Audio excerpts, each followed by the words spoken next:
नमस्कार दोस्तों, अगर आप 2025 में अपने लिए नया घर का प्लानिंग कर रहे हैं तो ये वीडियो आप ही के लिए है। क्योंकि आज की इस वीडियो में मैं आप लोग को एक घर के लिए जो कुर्सी लेवल तक का काम किया गया, मतलब प्लिंथ लेवल तक का काम किया गया है, इसका पूरा काम को दिखाते हुए ये बताना चाहता हूँ कि अगर आप 2025 में कुछ इस तरीक़े से अपने घर के लिए कुर्सी का काम करवाते हैं तो आपका टोटल कितना रुपये तक का खर्चा आ सकता है। तो पूरा जानकारी लीजिएगा इस वीडियो के माध्यम से और अपने बनने वाले घर के लिए आप पूरा आइडिया लीजिएगा। अगर 2025 में आप घर बनाने वाले हैं तो वीडियो को आप पूरा ज़रूर देख लीजिएगा। चलिए वीडियो को शुरू करते हैं। दोस्तों, किसी भी घर का कंस्ट्रक्शन कॉस्ट उसके साइज़ के अनुसार ही आता है, उसके साइज़ के अकॉर्डिंग ही आता है। तो ये जो इस घर के लिए फ्रंट का साइज़ है, मतलब वहाँ से लेकर यहाँ तक वो 28 फीट का है, और जो साइड में है वो यहाँ से लेकर वहाँ तक मतलब 40 फीट का है। 28 फीट बाई 40 फीट में बनता हुआ ये घर है। प्लिंथ लेवल तक का काम कंप्लीट हो चुका है। स्क्वायर फीट का बात कर लीजिए जाए तो लगभग 1120 स्क्वायर फीट में इस घर का कंस्ट्रक्शन को किया जा रहा है। दोस्तों, कॉलम और जो बीम का साइज होता है और जो लगा हुआ सरिया रहता है वो भी प्रभावित करता है कि आपका घर में कितना खर्चा आने वाला है, कितना आपका कंस्ट्रक्शन कॉस्ट लग सकता है। इसलिए जो इस घर में कॉलम का यूज़ किया गया है, जिस साइज़ का जो रेनफोर्समेंट का यूज़ किया गया है, पहले इसके बारे में जान लीजिए। तो देखिए, यहाँ पे जो सरिया का इस्तेमाल किया गया है, ये 4 सरिया आप देख पा रहे हैं जो कि 12 mm का है। आसानी के साथ देख सकते हैं। इसके साथ साथ जो यहाँ पे रिंग का इस्तेमाल किया गया, जिसे हम लोग टाइप भी बोलते हैं, वो है यहाँ पे 8 mm का। ये देखिए, ये टाई है और 135 डिग्री में इसे मोड़ा गया है। बहुत सारे लोग 90 डिग्री में हुक को मोड़ते हुए काम को करवाते हैं और इसे लगभग 6.5 इंची के आसपास तक का दूरी में बांधा गया है। तो लगभग इतना आपका काम चल जाएगा। 6 से 6.5 इंची के आसपास तक का दूरी आपको रखना चाहिए। बहुत सारे लोग 7 से 8 इंच तक भी ले जाते हैं, जो कि सरासर गलत है। अब हम लोग जान लेते हैं कि आखिर इस घर में जो कॉलम है उसका साइज़ क्या है। तो यहाँ पे 10 इंची बाई 10 इंची का कॉलम का इस्तेमाल किया जा रहा है, जिसमें 4 सिरे का इस्तेमाल किया जा रहा है 12 mm का। इस तरीक़े से अगर आप कॉलम का इस्तेमाल करते हो तो अपने घर को आप 2 तला तक ले जा सकते हो। लेकिन फुटिंग के बारे में भी आप ज़रूर जान लीजिए।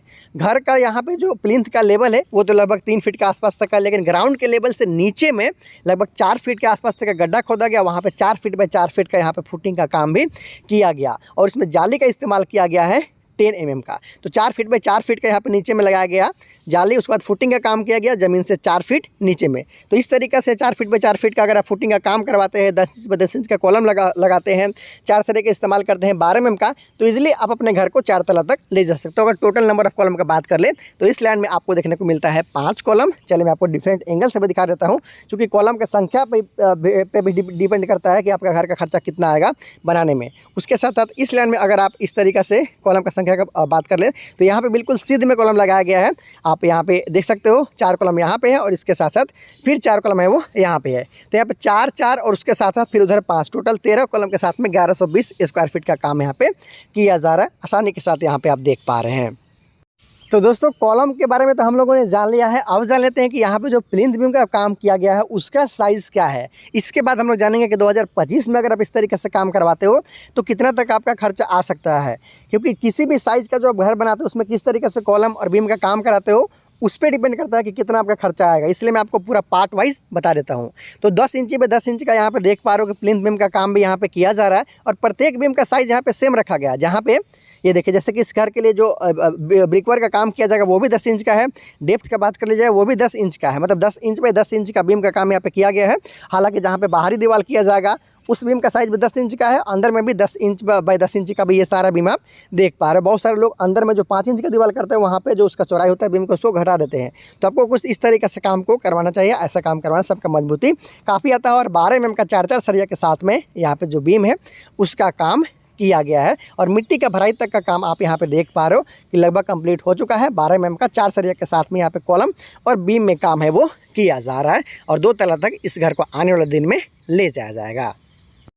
दोस्तों, थोड़ा सा मैं आपको बताना चाहता हूँ कि ये जो घर आप देख पा रहे हो आखिर इसका घर का फर्श का ऊंचाई क्या रखा गया है।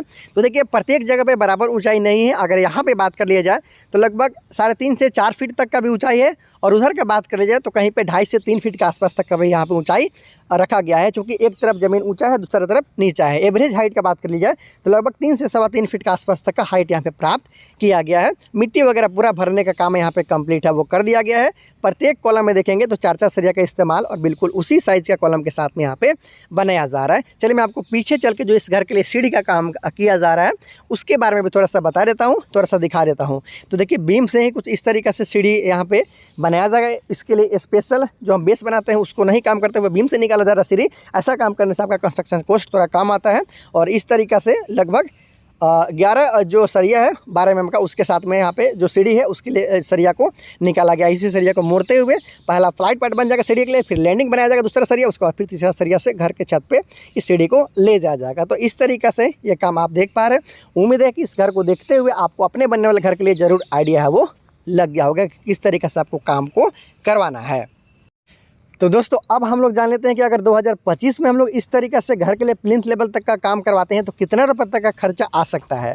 तो इतना काम कराने में लगभग 3,80,000 रुपये से लेकर 4 लाख के आसपास तक में खर्चा आ सकता है। याद रहे ये 1120 स्क्वायर फीट पे बनता हुआ घर है, जहाँ पे 4 बेडरूम के अलावा hall, dining area, kitchen, toilet, bathroom के साथ सीढ़ी और पूजा रूम ईजिली आपका निकल सकता है।